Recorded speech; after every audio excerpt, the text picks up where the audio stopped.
team is fun, but I'm afraid to lose. Don't worry!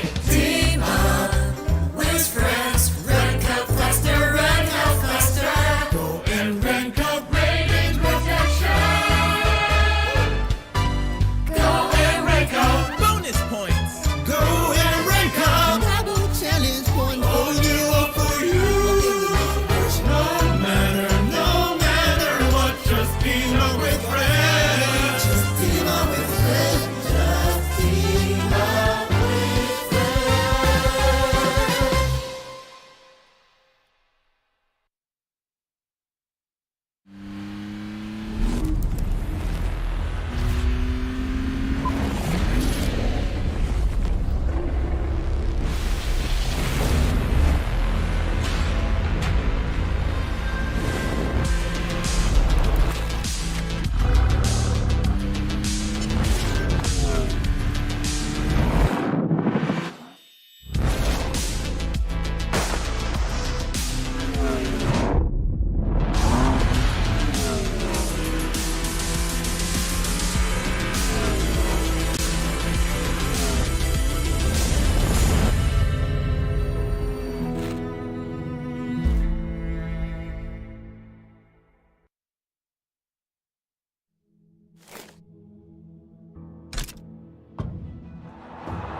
Here's Messi, away from 2, 3, 4.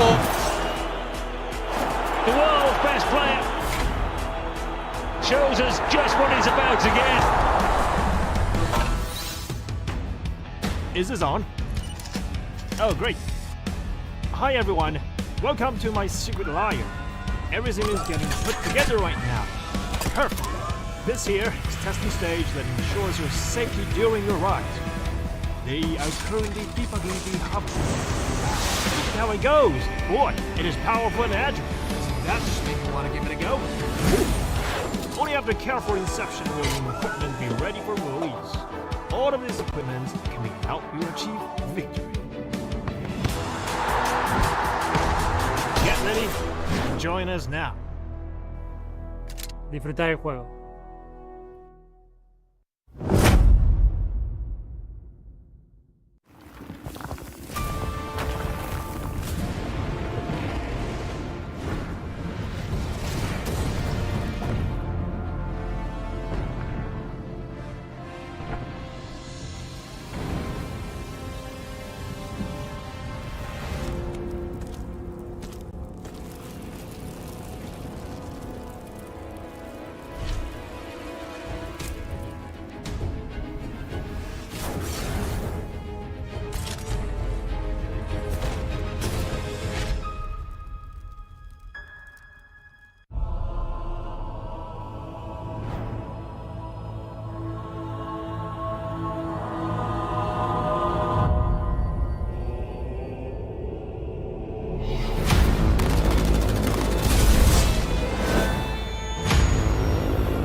Ladies and gentlemen, welcome back. You're currently tuning in to the official broadcast of the PUBG Mobile Global Championships 2022. And we're currently tuning in to day number 2, or should I say, the last day of the Last Chance qualifiers, featuring 16 teams and only 5 will move forward to the main event, which will happen early next year. And of course, joining me right here is none other than Mafioso from Team A7. You guys know this. They're currently in second place. So you guys had an amazing performance yesterday. 1 winner chicken dinner. And of course, you guys stumbled a little bit on game number 2, but so far overall, number 2, right? So are you confident that you'll be playing well today? And how is the team looking right now?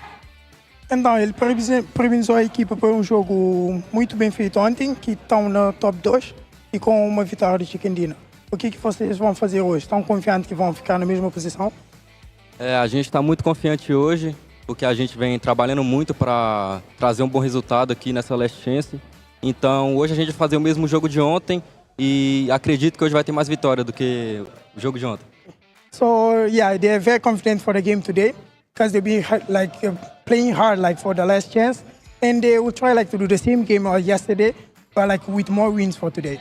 Wow, there are more wins for today. That is definitely something that we look forward to. And of course, of all the 3 maps that we'll be playing for the day itself, which one is your team most confident and comfortable with? And what problems do you face on the other 2 maps? Or are you just really good at all the maps, would you say?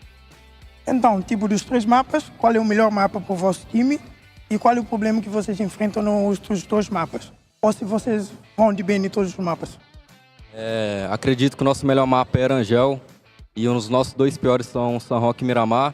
São Roque devido ao nosso spot, que é no centro do mapa e muitos times caem ao redor, pode travar a gente. E Miramar devido à nossa rotação atrasada, que os spots são bem no norte do mapa. So for them, Arangel is the best map for them, but Sandhawk, and they have a problem because they land in the middle, and then all the other teams are around them, so it's very hard to fight all of them. And for the last map, they always go for the north, so sometimes they lose some time doing the translation, so they will lose time to get to the center. Great, amazing analytics on what they feel as a team right here. And of course, how are your teams plan to stay in position 5? Of course, we know that the top 5 will move forward to the main event of PMGC. So are you guys going to be playing more aggressive? Are you guys going to play safe? Tell us, what is your plan for today? Então, qual é o plano para o jogo de hoje? Vão jogar mais agressivos para continuar no top 10 ou vão fazer um jogo mais assim retardado? No jogo de hoje a gente vai jogar no mesmo estilo de jogo, para garantir o top 1, a gente quer o top 5, mas a gente quer o top 1, ficar em primeiro lugar, vai ser muito gratificante para a gente. Então a gente não vai evitar de trocar tiro, se a gente tiver que matar, a gente vai matar. E espero vocês aí na busca desse top 1. So for them, of course, they'll play the same game, but even for him, it's they'll be more aggressive today. Because of course, they want to be in top 5, but they want to finish today as the top 1 team. Wow, they're not stopping at number 2. That sounds very, very positive coming from Team A7. Now, last question right here. Now, if the teams are hearing this, anything you want to say to all the other 15 teams competing here at the Last Chance qualifiers for PMGC? Então, como última pergunta, ele quer dizer, qual é a mensagem que você quer enviar para os 15 outros times que estão aqui jogando o PMGC? A mensagem que eu queria enviar é que para eles tomar cuidado com a gente está muito confiante. A gente vem treinado bastante, estudado bastante eles e hoje a gente vai mostrar o poder da nossa bala. So the message for all the teams is for all them to be careful because they'll be studying all the different 15 teams here, and for them to be very careful because if they see them, they'll be shooting at them. Wow. Be careful, ladies and gentlemen. A7 is coming for you. Thank you so much, Mafioso, for that amazing interview. Now, of course, ladies and gentlemen, we're going to kickstart match number 1 in a few short moments. Don't go away. We'll be right back after this with, of course, with the host and analyst. And we'll see you guys in a bit. Take care, guys. Bye.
It is the final day of action here at the PUBG Mobile Global Championship 2022 last chance stage. At the end of our next 6 matches, only 5 teams will be joining the rest who have already qualified through into the biggest event of the year, kicking off in January.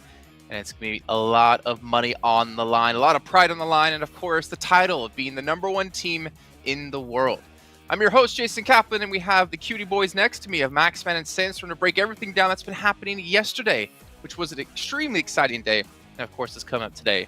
Cutie #1, that's you, Maxman. How's things been going for you? I thought you were going to be mean to us today, but no, I'm feeling fantastic, Jason. I'm feeling amazing. And, you know, good day yesterday. I would also have to say unexpected day yesterday because the teams that are at the top, I did not expect to be at the top. Like, all the favorites, a lot of the favorites are still in the middle, some are even at the bottom. So, I mean, who knows who's going to be the top 5? I have no clue. It's going to be up in the air. It really is. It really is going to be up in the air, and especially with the, I don't know, I guess there's a lot of pressure on the last teams currently representing their regions going into the tournament as well. So looking towards Enigma Galaxy, the last Arabian, Titan as well, the last African representative, Damwon Kia, the last Korean representative or South Korean representative. So a lot of pressure on these teams and only 6 chances to prove themselves now. Yeah, 6 chances, and that's pretty much happening with it's a culmination of what happened yesterday in the positions they set themselves in. But you know what? You at home, they need your support. The fan vote is going to be ending today in just a few hours of time, so make sure you're watching within the Esports Center and use those tokens to vote for your favorite teams. I believe S2G was still #1 last time I checked. We might have a change happening over the course of today. Maybe DRS Max can get on the board. I think there's a chance for them. I put my vote in. No, I'm not gonna lie. I put it in for Game Lord because you know what? Could have given a little bit of hope to my home team eventually, right? But yeah, it was. Oh, now they're your home team when they're doing all right. Hey! I always hope, okay, but my expectations were a little bit all over the place, okay. But I am Team Narvalo today. Well, you know where my fan vote went, Maxman? Who? Tell me. I went over to Sony Xperia because the Sony Xperia 1.4 Xperia stream is made in collaboration with professional esports players, and you can play PUBG Mobile in 90 Hz with Xperia Stream's total cooling system and multiple ports for intensive gaming and streaming. That's where my vote goes. Sandstorm, where did your vote go? My vote went for Maxman because he's an amazing analyst and he's dressed very nice today. I'm here to counteract some of Jason today. Yeah, a really cool transition John, can we get one of them in here for Sandstorm?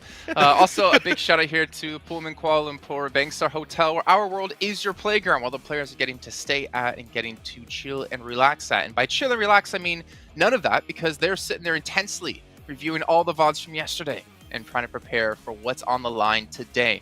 And one way they can do that by preparing is with Prime Gaming. You can get some exclusive in-game free PUBG Mobile items, some premium content, of course, the other benefits with Prime Gaming as well. But as we move forward here, Max, I'm a little bit worried for some of these teams, to be perfectly honest. I know they say this quite a lot, but for me is the fact they don't have any of the Maserati skins just yet, which is going to be available till the 31st of December here, which you can get while playing in-game. I don't know. I mean, that's pretty sweet car. It looks pretty damn good. And you know what? If anything, it's almost guaranteed to make you top 5 here. I was told officially that if you do have the Maserati skin in-game, you'll get official extra style points, okay, added to the mix. Ooh. So I want to see if you can get some extra style points on board. But yeah, and as we know, style points is the tiebreaker between teams after chicken dinners, placing points, eliminations, how big your roster is, who's the tallest team, who can eat the most pierogies, stuff like that. But you guys at home should be following us over on social media with all the official PUBG Mobile esports channels. But here we go. These are the teams that have been participating. If you missed out on yesterday, well, you missed out, honestly, on a crazy day of action with a lot of unexpected twists and turns. But here, we can see a couple of teams. I mean, this is maybe the highest we'll see some of the teams. Like LGD, for instance, in the 2nd place here. Not looking too hot when it comes to the overall leaderboards. It's super interesting, really. I think that Sandstorm, as I already said earlier, I think that this first day came very unexpectedly for a lot of the teams that are currently at the top. Like, we'll look at the leaderboards later on, but DRS have been able to absolutely dominate in yesterday's matches and are just looking hyper aggressive, and it's been paying off so well. And well, Navarro, he's just a team on his own. He just keeps on surviving. It's insane.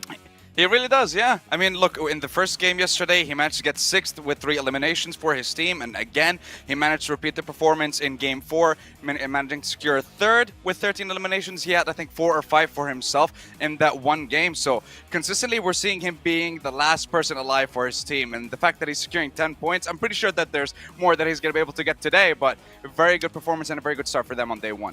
Well, we have to clarify as well, those are points they've gotten as the only player remaining for their team. So pretty much Navarro got a fifth of their points in total by himself alone, which is obviously insane by itself. But as we look forward into our top 4 smoke users, kind of makes sense. I mean, Maxman, we've seen like walls of smokes, we've seen them utilized in so many different ways. Yesterday in particular, I feel like we could even see the map at some points because of the amount of smokes we had down. But IHC, 96 is ridiculous.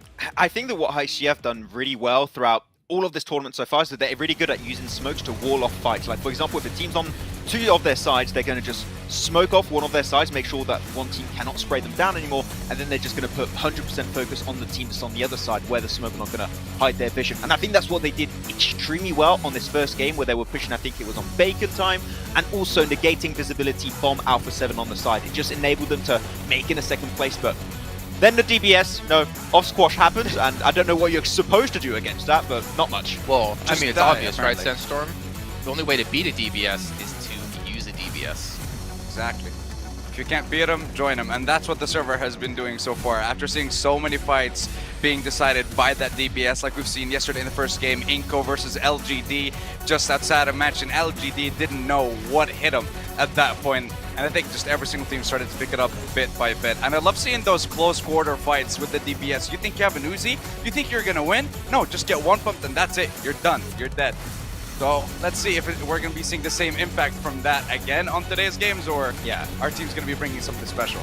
It's insane how the DBS... Oh, okay, this was a weird one. I would love to know what was the shot call of that player. Like, let's just send us a 3-cart in a compound with no smokes and just get sprayed down by Mao Mao from LGD. That was... Hopefully we're not going to see that again, but it was also pretty damn funny, and Titan, of course, did not lose that game. But the thing is, the DBS is also being used at mid to almost long range from time to time. Like, it is go really far, so even at mid range, you're not safe. Yeah, there you go. There, right there. Perfect example. I mean, you mentioned Titan, Maxman. Really interesting to see as well. Like, if they end up qualifying somehow, because they're currently, as you can see, in 5th place, that 6th match of yesterday, I think, is going to be the real page turner, the one that everyone's going to look back on, because Axer, unfortunately, couldn't play that last match. It was 3-person team for Titan, and they ended up winning things and catapulting themselves into 5th place. That in itself is a great story, and hopefully Axer today is going to be able to help continue to build that momentum with this team. But DRS, Alpha 7, IHC, Inko, and Titan, all are top 5 at the moment. But Maxman, Bigatron, 6th place. It's possible. It's still there. The hope is there. The hope is that, like, literally, if BTR qualify, I'm going to lose it. I will be so hyped to see them in the Grand Finals LAN event in Jakarta. It doesn't get any better than that. It will be the best PMGC and the best PMGC Grand Finals, Jason. It's peak fiction. Sandstorm, Maxman did say off air yesterday when we were done with the show that if BTR qualify for Jakarta, not my eyebrows. He is shaving his eyebrows. Ah, okay. Oh, wow. You know what? Now I really want to qualify and go like straight up into 1st place. Looking right now at DRS and Inko, these two teams, I'm just going to brush right past that. DRS and Inko have been absolutely sensational. DRS for sure. Yesterday, by the way, was the best performance that we have seen from DRS in the PMGC. 81 total points, 32 eliminations. Not once have they been eliminated in the bottom parts of the leaderboard. Every single time they've been in the top 7, with 4 of those games in the top 4. They're doing exceptionally well, and not what I expected compared to the performance that we've seen before. So definitely going to be on the lookout for them in these games. Yeah, and I think, Max, like, if we look at DRS, I mean, obviously we see them around for multiple years in a row. I didn't really have them this high on my radar, or this high on my rankings when I look at the rest of the teams they're competing against. But I am pleasantly surprised, but I do worry.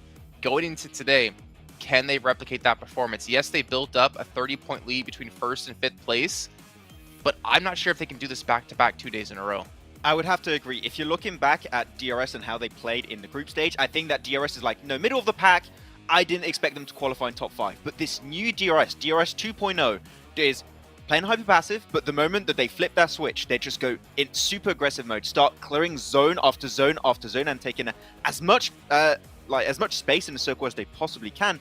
It is a team that can now convert chicken dinners. I mean, we saw it yesterday in that, what was that, game number 4, 10 eliminations and a chicken dinner, followed up with a 4th place, a 3rd place on game 2. They got a 2nd place. They just keep getting these top 5 finishes. And when you have such a short tournament, only 2 days of play, that might just be enough to remain in that top 5. Well, let's actually take a look at your teams to watch. Maybe either one of you do have DRS actually in there. Oh, okay. Well, Max, I'm glad I threw it to you to talk to about it. I didn't even know you had him as a team to watch, so we know exactly why you're going with them. Game Lord, I'm kind of guessing because you're French. Exactly. French. And then Bigatron because you don't want to lose your eyebrows. Also, then I do I have to speak for the segment? I don't think so. Sandstorm, why?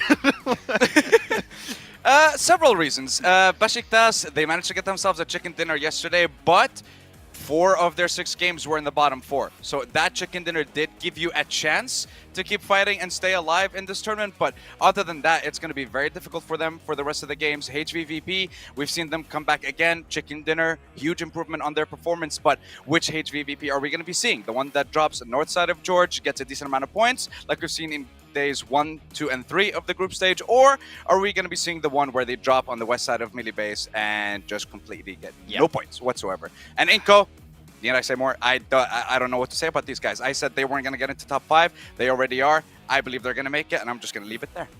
To talk well, on let's go for it. Sandstorm did say that if Inco do qualify in top 5, he's going to shave his eyebrows. So I like this. This is good. I like this change of pace. We'll do that. 100%. I was complimenting you like 2 minutes ago. You should be on my side, Max. What happened? There is no sides here on the desk. It's everyone for themselves. No. Maxman, what were you going to say about HVVP?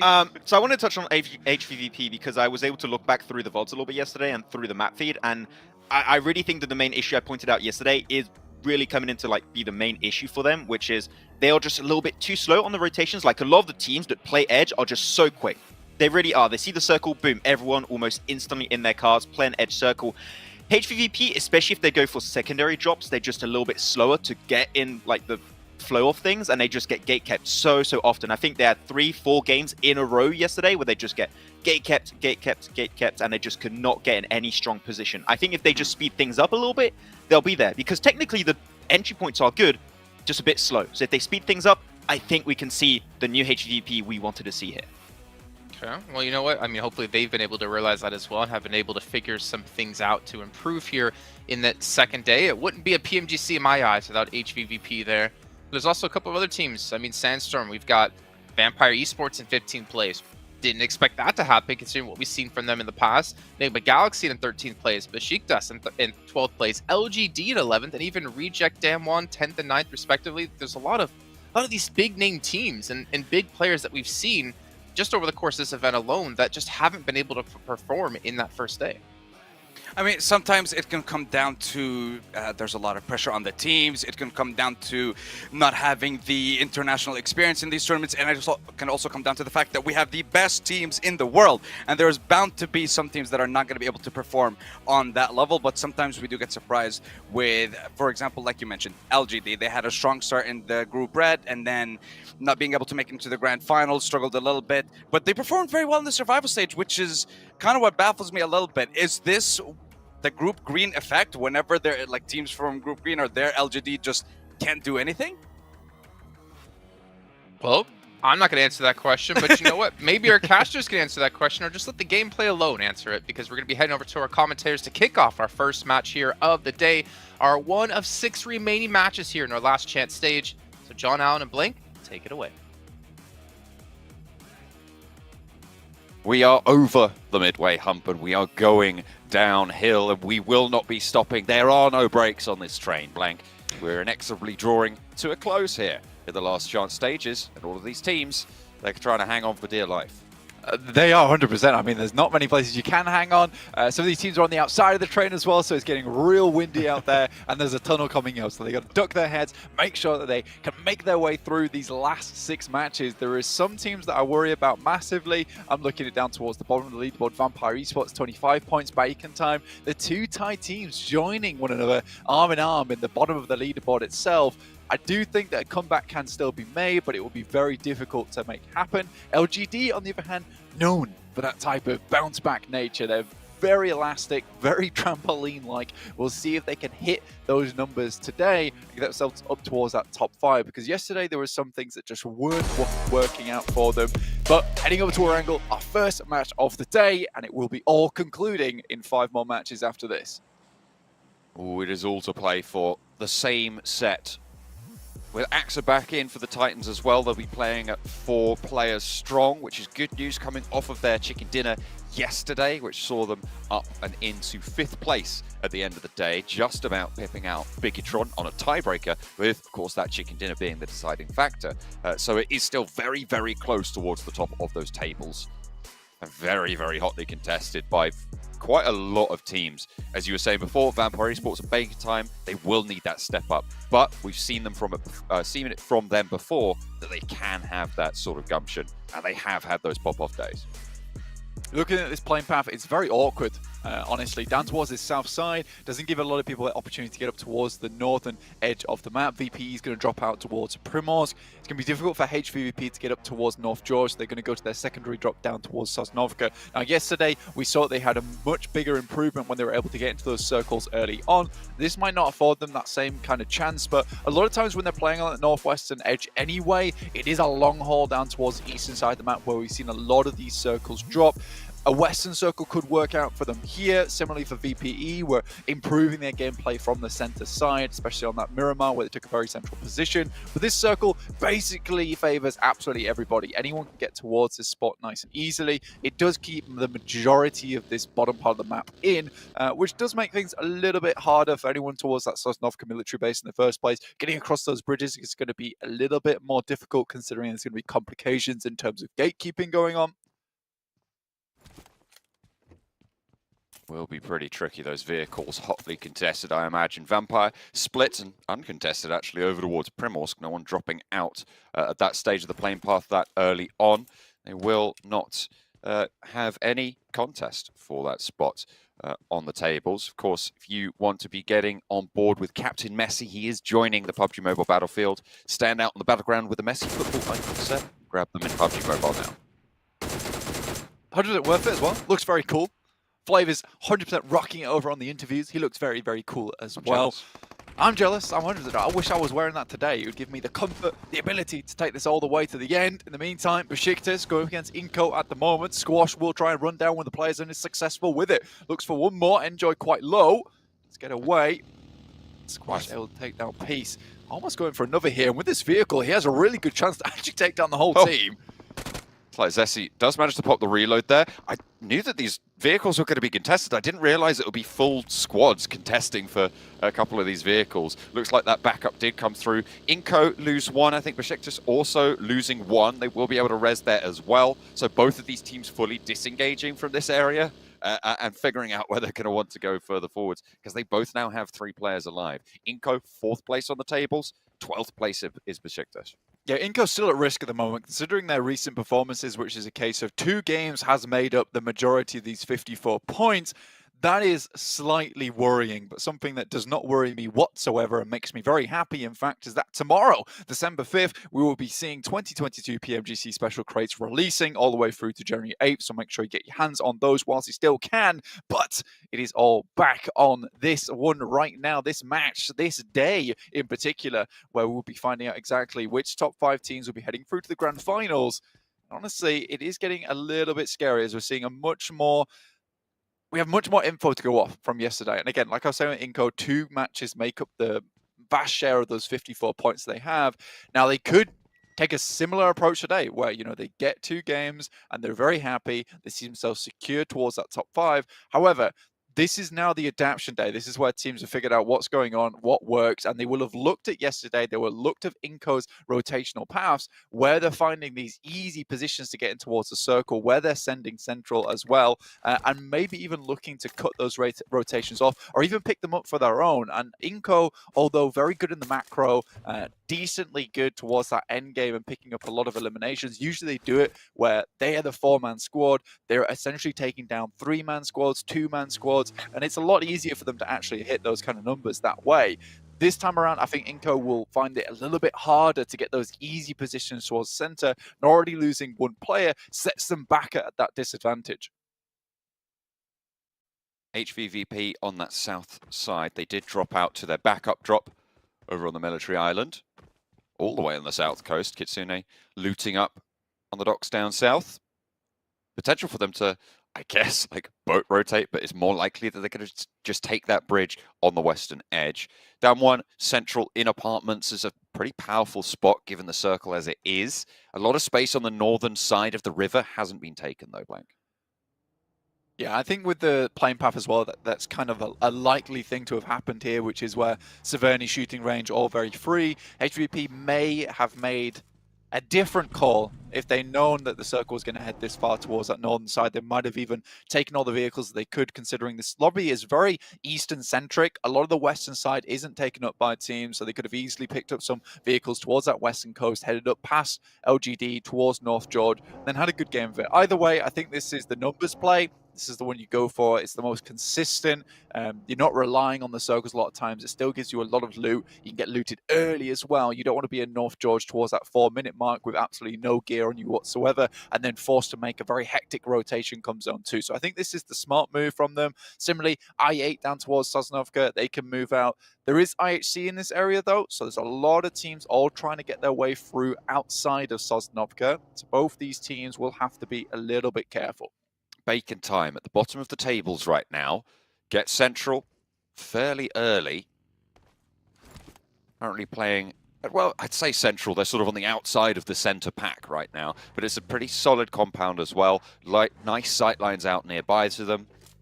They'll have a lot of rotational opportunity ahead of them, but with how tightly packed the center is, it might be curtailed that little bit. Misery spots Game Lord rotating past. Spots them rolling on into the compound as well. Spots them crashing in. Spots the hop out as well. Spray is not going to be good for the first knock and actually traded off. Narvalo able to get that flush down. And Misery out for Bigatron. Really needed to find that first knock on the roll-up. And it was curtains from there. Misery's usually very good at that, which is catching players off guard, but I think that he was a little bit all over the place there, panicking slightly. Maybe holding a singular angle could be good, but I think he was attempting to keep himself hidden from these players as they came in, but there were so many sight lines into that building that it is difficult unless you are prone, in which case you have no real vision other than in being able to hear the sounds of the vehicles rolling up to make that surprise play, and then relying on the rest of the team to try and take some shots outwards. So for BTR, they attempt to go for the sneaky assassin maneuver, however, it does not work out in their favor. HVP now finally making their move out. This is towards that northern side, heading over the western bridge at the moment. DRS left this position earlier on, so they will have to move through them at some point, but the Pachinki's in the way, so there's a lot of spots to be hidden in. The western bridge uncontested. And Vampire, as you said, out of the way. Moving forwards on that western side, Alpha 7 swinging up north. It's a little bit quieter now, but I imagine just on the southwest side of those Yasnaya fields could be a little bit hotter. I mean, we saw obviously the roll-up from Game Lord over on that side, close to Bigatron down on 3. Bigatron obviously losing a couple of players, not ideal, but again, this is why most teams will shift really central early on. I think it's acceptable to play very center on that first zone shift just because you're expecting a circle like this to occur. And then people can start to play edge from here on out. But getting a central spot early gives you a very high chance of getting in towards that area. Game Lord deciding to move a little bit further in, clear out maybe one of these teams. And BTR have to be quick with it now. Obviously getting shunting out of that top 5 placement. 51 points, tiebreaker on the chicken dinner. Going down here at the start of the day would not be good for them. So when Ney goes through the window, it's absolutely perfect. Liquid will be going down first.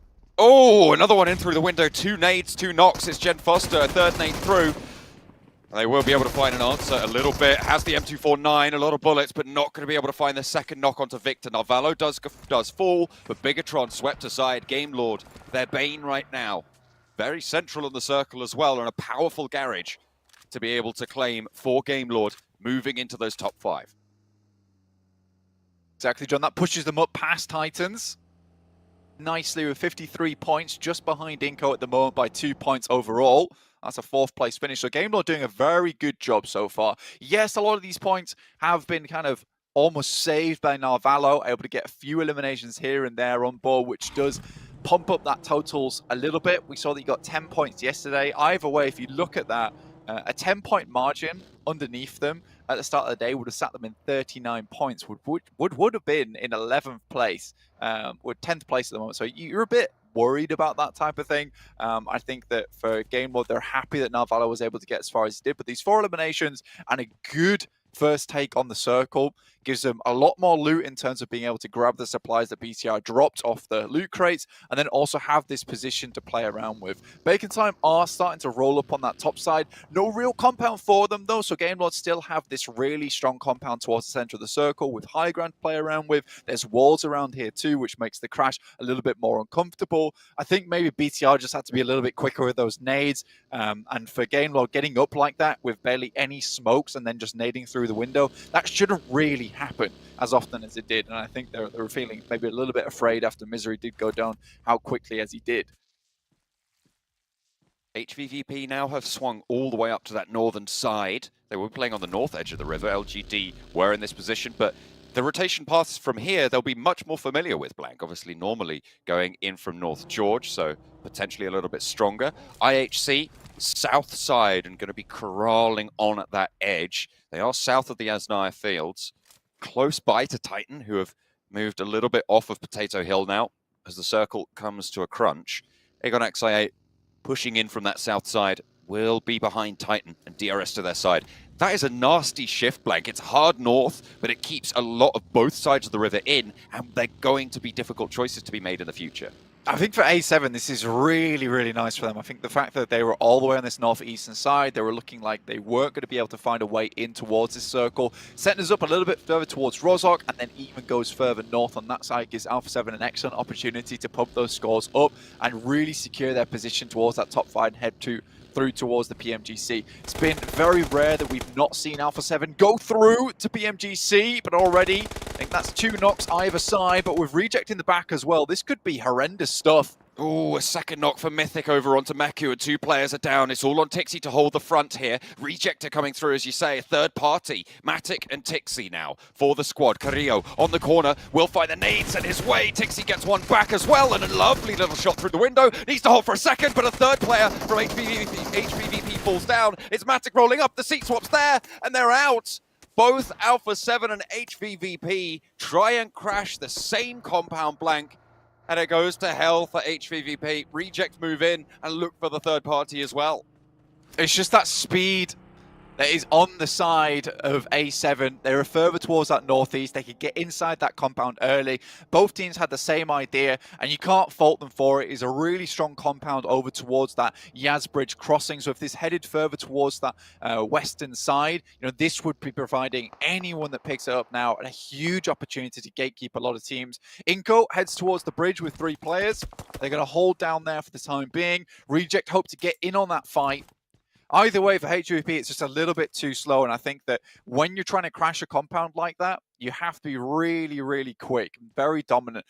For Alpha 7, it was less of a problem for them because it's a very long rotate for some of these teams to head over Yasnaya, past the lake, round the side, and they have a huge amount of sightlines to see that one happening. For HVP, they have to be a little bit more aware, which is why they leave Kitsune in the back. Either way, good job to Alpha 7. Very, very good team fight coming through from them to pick up the compound and get those angles over towards the guys from HVP as they crashed. Now, they can start to really get some more points and get a cracking game on board with 78 points already accrued. They might look to overtake DRS on this game.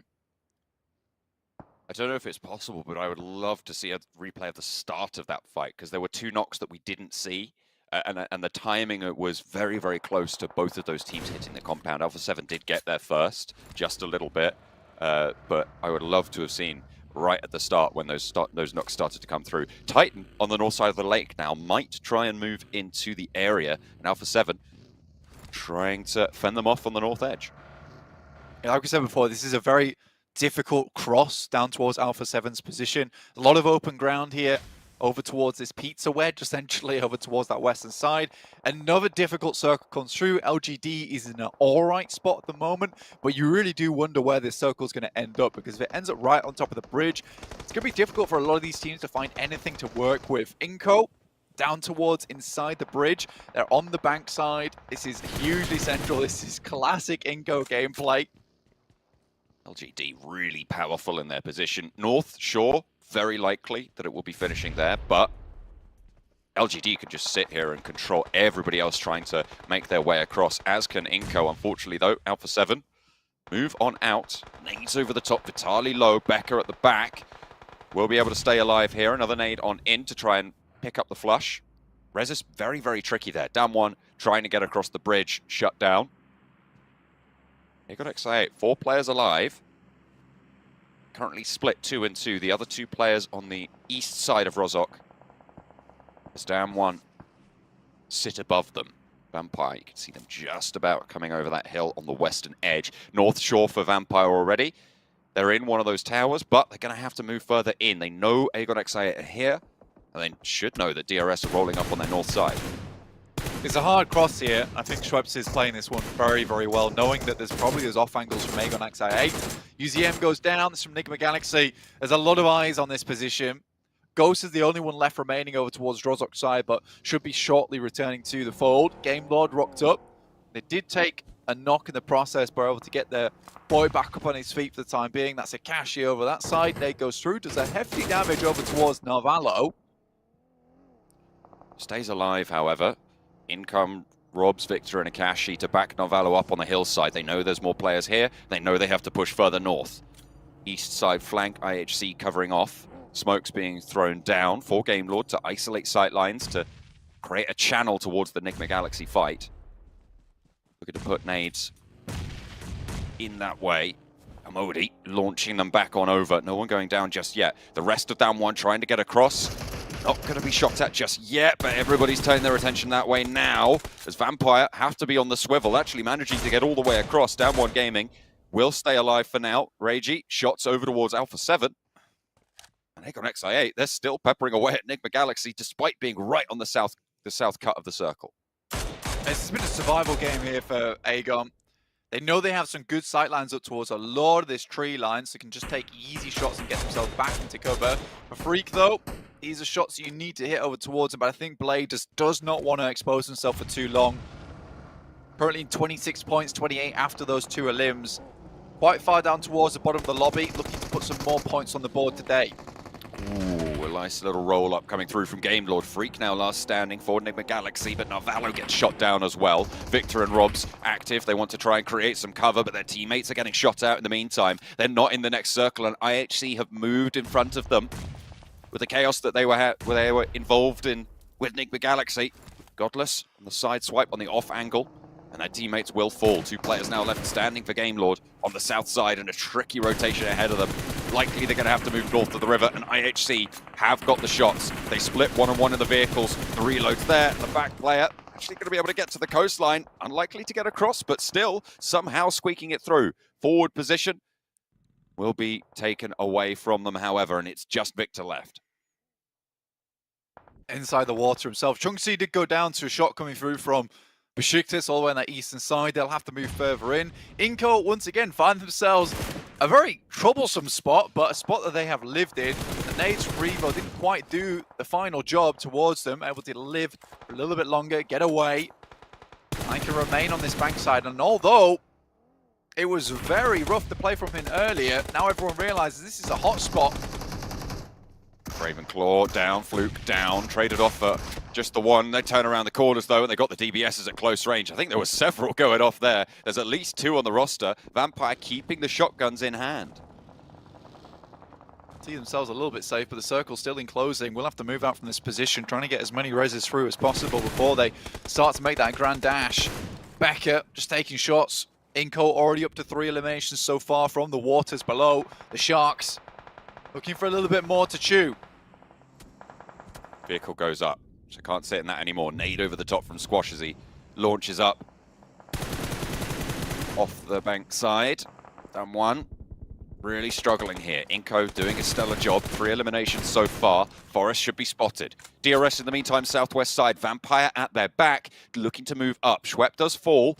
It's rejected there. On the off angle, should be resable here for Vampire. 4 eliminations already on the game. Reject. Hit the deck from Delta. Neither player going down.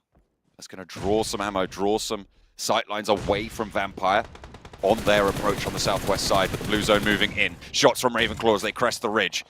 The back line not safe. Rules repositioning. Ravenclaw cannot risk this peek. Go for the spray that he wants to find, but the nade over the top could be on the money. It's the only one he's got in the pocket. Looks like it's on target, maybe a little bit short there. Will fall just in front of the rock that Delta hides behind.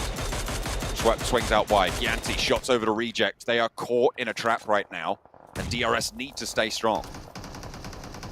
They have to push for a lot of teams at the moment. I mean, VP is not making this easy, and they're remaining outside of sightlines from the guys of Reject. So for DRS, they just have to push for this team in front.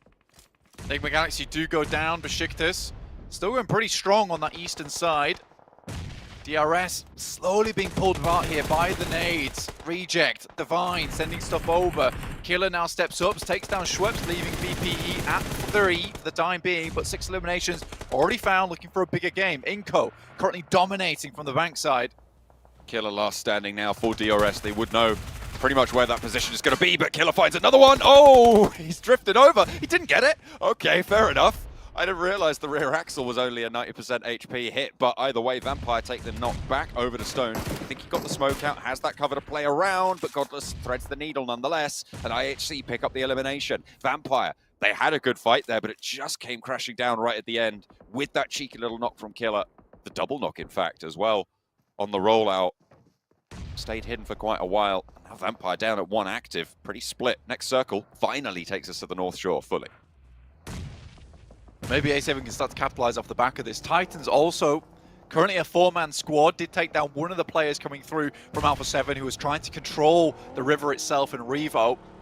Very slowly but surely made their way into position. I like that play from Titans. Took it carefully in the meantime. Bacon time in the water. Incoach still dominating from this side. It was one of those pushes where it's like, this might not work out for us for the first 10 minutes, but trust me, lads, we will get some points from this position if we just maintain our lives. At some point, this is going to become hugely contested, and people would be sending themselves in 3 points for us in the vehicles. Ravenclaw looks to join the players near the rivers. Hasn't committed to it just yet, actually, just finding a spot right near the edge of the circle right now. So for Vampire, they have 8 eliminations, so placement points that they can rack up now, as there's a lot of ragtag teams in the river. If they could just stay alive and not get caught up in it, they can ladder up easily 6 to 7 team places here. Teague taking shots. This guy really performed very well through the group stage. A little bit of a slower performance going through on the survival stage, but has made it in. Still had some really big moments. Seems like he's still being that front man for the squad. Though 6 has really caught my eye recently as this backstop member. He's able to get some very interesting little angles, some peaks that's coming through. He opened up the fight here over towards Alpha 7, allowing them to get into a position on the circle. And Titans haven't pushed their luck, actually. They didn't go for the full-on crash over towards Alpha 7. They just found a compound they can play from and decided this is better for them to just stay up as 4 rather than risking the full-on fight, knowing that with this circle, with the bank in play, although it's very risky and horribly dangerous, this type of terrain, they're more than likely going to live for a long while just sticking as 4 as opposed to going for a full-on brawl. Victor trying to survive for as long as possible. Osal in the buggy will be able to bandage up, get a little bit of healing done. Staying alive for now. That south side, you can see just all of the teams who went to the river as a last chance. LGD finally having to leave their stronghold. Besiktas ready and waiting to receive. But they won't find a knock just yet. 2 players active, YZ and Suki. Suki already on the high ground. Is still in the next circle and playing around that bridge. Besiktas, though, they know where that is. The nade over the top from Zessi finds the high ground knock, and LGD join the teams in the river crawl. Vampire just picking up more and more points here. I mean, Ravenclaw is in such a powerful position. Yeah, even as a solo from this spot on the side, doesn't have to take many fights coming through from Reject, but what he can do is certainly pick up some good points down towards the river. Might not get a huge amount of placement points here, but any team that he can remove is good news for him. Still has cover from the rock, but Besiktas will have clean lines of sight to this direction as soon as they step up, but they're more than likely going to commit to just going north of the river. on this next circle. They have 30 seconds to play. The question is, what will they do with the position they've been given? Zessi actually looks for a swim across. Ravenclaw steps up for more. Spots the two players there, but it's just ducking back behind. And yeah, there we go. Besiktas, as soon as he takes those shots, they go down. And it's 10th place for Vampire, which is really unfortunate. Luckily, 9 eliminations on the cards. We'll jump them up a little bit on the tables, but they could have got so much more. There's 9 teams still remaining, and I'm very, very certain that it's going to be much fewer than that. Not very long. And with a lot of the teams already have a fair few points towards the top of the lobby, feeling very healthy. Over the Game Lord currently, I believe that is Narvalo in the water himself. No, it's Victor this time around putting in the shift. Okay, Game Lord's going to live for a little bit longer. They're the solo team apparently, and this is good news for them. 6 eliminations, get maybe further into top in terms of placement points. Inco already, clocking in at 9. They get the majority of the work done towards that first hour of work, and then they just kick their feet up and then rest for the rest of the day until they need to do something else, or at least the manager asks them to go do something. So for them, they're getting their big game in, securing themselves towards the top of the lobby nice and early on, give themselves that buffer. It's a very relaxed little last chance here for Inco, I'll be honest. This is where Inco can really put the hurt on and sweep up a lot of these points. 8 eliminations already. I imagine they're going to be able to see 3 or 4 more in the next couple of minutes. Shots over towards Alpha 7 as Reiji backs them off the wall. They've been held in this compound for so long. Blank, remember, this is the compound that they fought HVVP for. Both teams wanted to crash it. And the fact that Alpha 7 are alive this deep in a really strong position, it just makes you wonder what HVVP could have done with it as well. Ooh. This could be a big nade, bro. That could be really big, actually. From YZ, it finds Inco. Becca, maybe being dismounted there, is going to look for the res onto Vitali, but another nade to follow. The Cook looks a little bit too short there. YZ lets it go a little bit longer. This one, though, could prove to be a little bit more brutal, but the bounce off the rock, it would have been too long anyway. Another nade in hand, though. Lost in the arsenal. Jump out wide, and YZ actually tucks back into cover. Besiktas are there with nades as well. And Vitali goes down again. Becca, low. Besiktas on the other side of the river.